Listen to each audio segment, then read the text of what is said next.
Good morning, students. Today I am going to explain chapter number 16 present continuous and past continuous tense in grammar. So, all of you open your grammar textbook and put your finger there wherever I read. Now, let's see here. Read the text below and underline the continuous actions. नीचे जो paragraph दिया गया है उन्हें आपको read करना है और जितने भी कंटिन्यूस फॉर्म्स वाले वर्ड है उनके नीचे आपको अंडरलाइन करना है. Look at here number 1. It is a hot afternoon. The sun is shining furiously. Sohail's family members are all indoors. His mother is surfing the internet. So here is signing, is surfing and is searching. They are continuous form of word. देखो यहाँ पर is है, इसके बाद verb form है, verb form के बाद यहाँ पर लगाया है आईएनजी. तो आईएनजी हम कब ऐड करते हैं? तो प्रेजेंट कंटिन्यूस टेंस और पास्ट कंटिन्यूस टेंस में जो वर्ब होते हैं उनके पीछे हम आईएनजी ऐड करते हैं. ओके, आगे देखो. She is searching for a holiday resort. His father is watching a movie. Sohail is moving between the TV and the computer. तो यहाँ पे is moving and is watching इसके नीचे मैंने अंडरलाइन किया है because they both are continuous form of word. Okay, तो first paragraph में आपको इन सब के नीचे अंडरलाइन करना है. सेकेंड वन देखो. Yesterday morning Sohail's uncle called at that time. His mother was cooking and his father was taking a shower. तो यहाँ पर आपको was cooking and was taking के नीचे अंडरलाइन करना है. Sohail was drawing a picture. He received the call. Uncle said we are coming to your place in a while. Sohail was very happy. He knew he was going to play with his cousin and have a good time.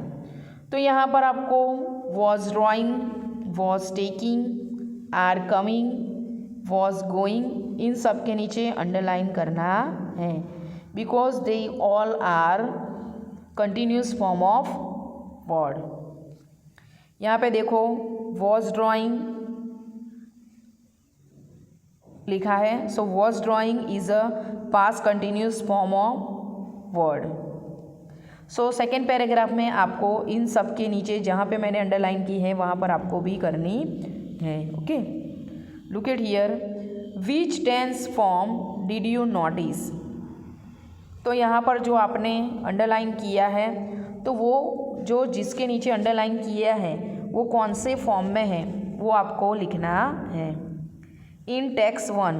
So text 1 का जो paragraph है वो कौन से form में है तो वो है प्रेजेंट कंटिन्यूस फॉर्म में. नीचे देखो इन टेक्स्ट 2. तो टेक्स्ट 2 में जो पैराग्राफ है वो पास्ट एंड प्रेजेंट दोनों फॉर्म में है. देखा हमने यहाँ पर वॉज कुकिंग लिखा है और आर कुकिंग भी लिखा, आर कमिंग लिखा है. सो यहाँ पर पास्ट एंड प्रेजेंट दोनों का मिक्सचर है इसलिए यहाँ हम लिखेंगे past and present continuous form. Okay, आगे देखो next page. Look at here. Look at this exercise. Write how the present continuous tense is being used in sentences below. You can write the number 1, 2 और 3 as explained above.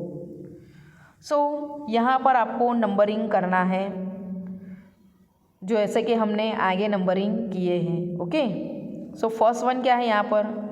My sister is watching TV. But I am studying. तो ये sentence कौन से form में है? Who will give me answer?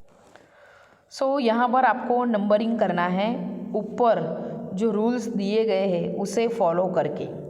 तो first क्या है? For any action that is happening at the moment and is incomplete.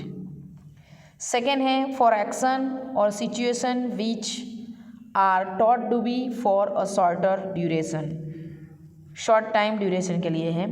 Third one है to refer to activities and events that are fix plans for the near future, मतलब near future में आपका कोई fix plan है और आप करने वाले हो, इसके लिए है। तो फर्स्ट सेंटेंस क्या है?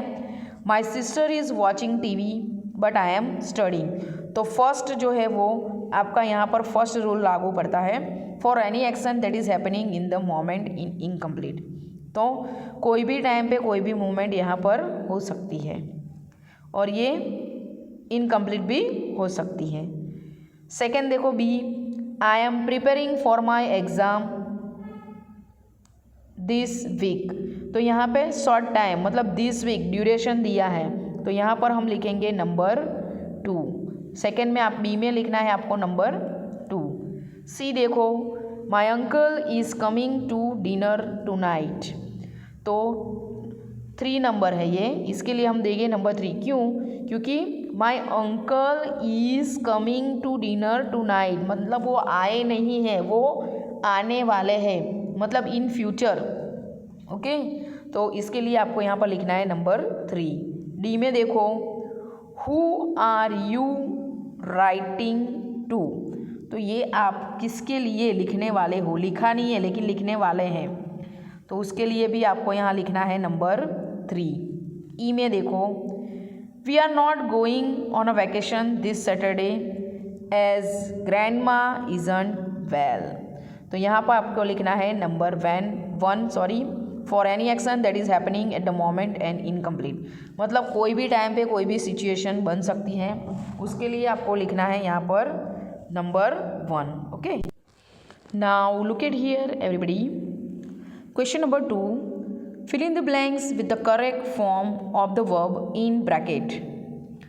फर्स्ट देखो, I am listening to the news। यहाँ पे लिसन लिखा है ब्रैकेट में, तो यहाँ पर हमने आगे एम ऐड किया है और वर्ब के पीछे हमने ऐड किया है ING। तो आंसर आपको लिखना है I am listening to the news।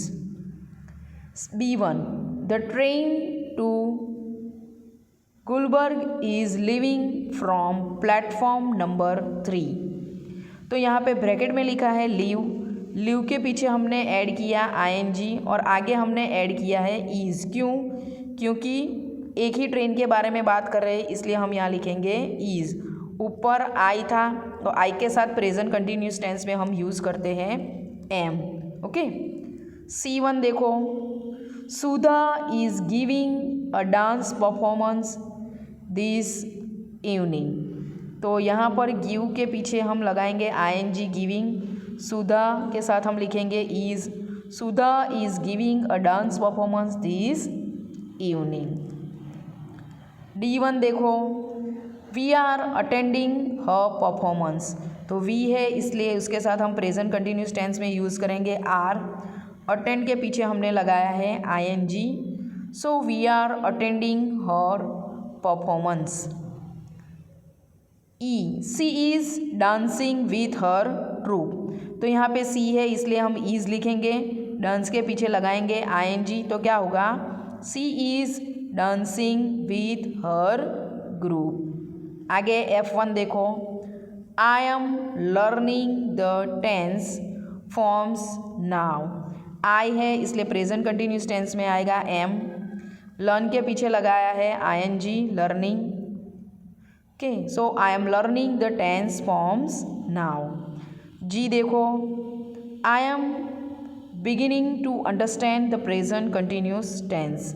तो यहाँ पे आई है इसलिए हमने वापस एम लिखा, बिगिन के पीछे लगाया है ING। I am beginning to understand the present continuous tense। Okay, so this exercise you have to write down in your English grammar textbook with the good handwriting. Thank you, students.